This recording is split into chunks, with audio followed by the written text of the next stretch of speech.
Se aplica también a la evaluación del desempeño de directores, de supervisores y de asesores técnico-pedagógicos, que también van a ser evaluados en su desempeño en el año 2017.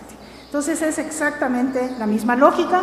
En la primera etapa, así como los docentes tienen que responder un cuestionario y su director también, en el caso de los directores, el director responde el cuestionario y su supervisor o el equivalente, su autoridad inmediata, responde otro. En el caso de los supervisores, el supervisor responde y su jefe de sector o el equivalente de su autoridad inmediata responde el propio. Y en el caso de los ATPs, el ATP responde el suyo y su supervisor responde el otro. La etapa 2, que es el proyecto, pues también la lógica es exactamente la misma, aunque evidentemente la materia que se trabaja pues es distinta dependiendo de la función. Entonces, bueno, igual los momentos del proyecto van a ser guiados por tareas evaluativas y los productos serán calificados por evaluadores certificados a partir de rúbricas. Esto no lo mencioné antes, pero a lo mejor es el momento de decirlo. Los profesionales, cuando decía yo que los profesionales tienen una serie de características, una de las características es que los profesionales son evaluados por sus pares. Yo formo parte del Sistema Nacional de Investigadores y a mí me evalúan mis pares, otros investigadores de la educación. Entonces, en el caso de los docentes, no podría ser diferente si lo que buscamos es profesionalizarlos. Entonces, ¿quiénes los evalúan? Los evalúan sus pares. Claro que los pares son pares específicos. Si usted es docente de preescolar, lo va a evaluar un docente de preescolar. Y si es de primaria, un docente de primaria. Y si es de educación física, un docente de educación física. Y si es un docente indígena, un docente indígena. Es decir, de veras pares que puedan comprender. Y si es un maestro de química en secundaria, pues un par tendría que ser maestro de química. Es algo que no se ha cumplido bien, pero así debe ser. O sea, son pares, ¿no? Estos evaluadores han recibido un curso de formación, han pasado ellos mismos la evaluación de desempeño, han pasado una evaluación para la certificación y además han tenido una formación específica para calificar las rúbricas específicas.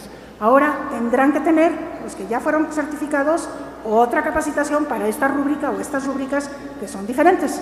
Entonces, son pares verdaderamente certificados. Tenemos en este momento 2.800 evaluadores ya certificados en toda la República y están en el proceso de certificarse otros 2.174, si no mal estoy. O sea que hacia el final del proceso esperamos tener cerca de 5.000 evaluadores y que ya solamente de ellos dependan los procesos de calificación. Eso es cierto para todos los casos. Pero bueno, en esta etapa 2, entonces, pues lo que hay que hacer es los 3 momentos, ¿no? Entonces, el primer momento se hace la planeación didáctica a partir del contexto. En el segundo momento hay evidencias de la intervención y en el tercer momento hay un texto reflexivo sobre la práctica. Entonces, eso se aplica de manera diferente para el docente, ya no lo voy a repetir, ya lo expliqué, pasamos a la siguiente. Y para el director, en este caso, lo que tiene que hacer el director es elaborar un plan de trabajo acorde con el diagnóstico y las prioridades que identificó el Consejo Técnico Escolar. Y aquí lo que incluye son propósitos, características del centro escolar, los ámbitos de gestión, la estrategia de trabajo y las acciones de seguimiento. Es decir, el director ya tiene que haber trabajado con su Consejo Técnico Escolar y esto ya tiene que estar definido y entonces el director tiene que elaborar ese diagnóstico a partir de ese ejercicio. Después, en lugar de la planeación didáctica, pues el director lo que hace es un plan de trabajo de gestión.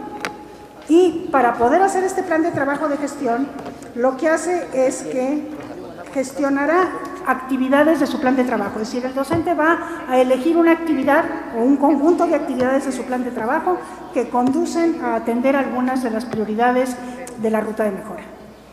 No se trata de que el director termine de atender esas actividades, porque eso entendemos que es algo que tiene que ocurrir a lo largo de todo el año, pero sí que planee comenzar a desarrollarlas y entonces cuando se evalúa eso, lo que se va a evaluar es si efectivamente esas acciones están encaminadas, sabiendo que el proceso es más largo, a el logro de esa prioridad, de esas acciones que se han identificado en el Consejo Técnico Escolar. Y lo mismo, durante este proceso el director va a seleccionar 4 evidencias. En el proceso de gestión, todo director, como ustedes saben, toma múltiples decisiones.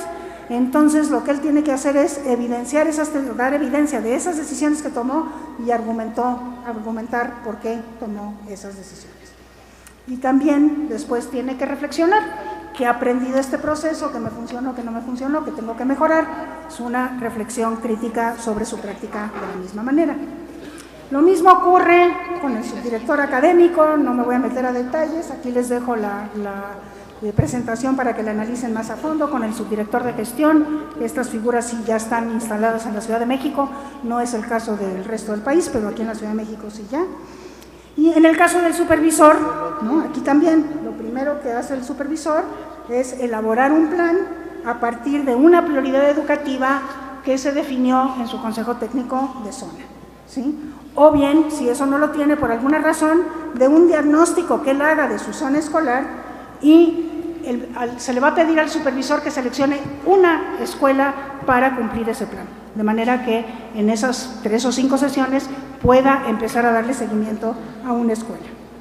Y entonces ese es el primer momento. El segundo momento, bueno, va a darle seguimiento a estas actividades que diseñó en una escuela y a partir de eso seleccionará 4 evidencias y de la misma manera dará cuenta de sus decisiones y argumentará por qué esas decisiones fueron las más adecuadas. Y por último, hará también un análisis crítico de su práctica docente. En el caso del jefe de sector, pues a otro nivel, pero es exactamente lo mismo. Aquí lo que el jefe de sector tiene que hacer es seleccionar, partir de su consejo técnico de sector, seleccionar una zona, desarrollar algunas actividades para atender algunas de las prioridades de ese plan y empezar a darle seguimiento a esa zona, de recoger evidencias sobre sus decisiones y argumentar en torno a ellas y de reflexionar al final sobre esta práctica.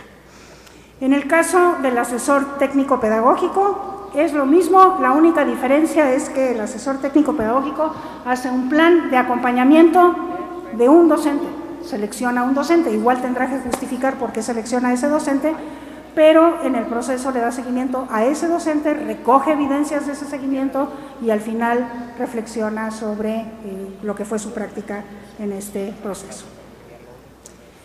En el caso de los directores, el examen de conocimientos es de curriculares y de normatividad, un director tiene que conocer las normas y en este caso son 4 exámenes diferenciados por nivel, preescolar, primaria, secundaria y educación especial. En el caso de los supervisores, también conocimientos curriculares y de normatividad, y son 6 exámenes diferenciados porque se añade educación física y educación básica para adultos.